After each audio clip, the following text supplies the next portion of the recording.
Hello, so in this video we're going to be looking at Chartism.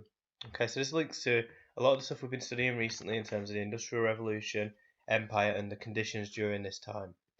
Now to start off with, we're going to think about what four main issues did the working class have at this time. Now, first of all, there was an issue with money. So with the Industrial Revolution and the taking over of machines, these people who'd worked previously with their hands were now replaced and working fixing machines for a lot lower wages and a lot less respect. Now, to couple alongside that, they were also expected to pay a lot of tax to the government. They were living in really poor conditions in the towns and cities, particularly in the north of England, and the government was controlling the price of bread and keeping it artificially high. Okay, so keeping the bread really expensive. So this time period, the 1840s, became known as the Hungry 1840s or the Hungry 40s. Now, also around this time, in 1834, the government had introduced a new poor law, and what this said was that if you couldn't work or if you were struggling, then you didn't just get help from the government, you had to go into workhouses, okay, again, which are really bad conditions and the things that went alongside that.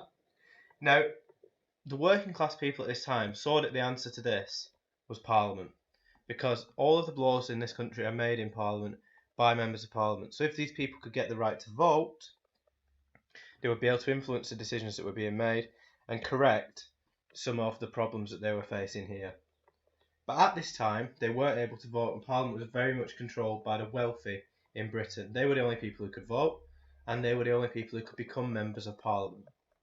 So the Chartists, this group that we're looking at now, had six main demands, which they called the People's Charter. So they wanted a vote for all men aged over 21. Secondly, they wanted to be able to vote in secret so that no one could influence who you were voting for. Thirdly, they said you shouldn't need to have loads of land to become an MP, because if you did, then that meant that only rich people could become MPs. Similarly to that, the fourth demand was that members of Parliament should be paid, because before this, members of Parliament weren't paid, and again, what this means is only rich people can do it because they have enough money to work for free. Fifth demand was that every town should have an MP, so equal size of constituencies was what they called. Now that meant that places in rural areas where there wasn't a lot of people should have less MPs than those big towns and cities such as Manchester. And finally, they wanted a vote every single year. Okay, so it stops the government just getting into, I guess, bad habits of doing the same thing for 4 or 5 years and not being accountable to the public. Now, there was two main groups that make up the Chartist movement.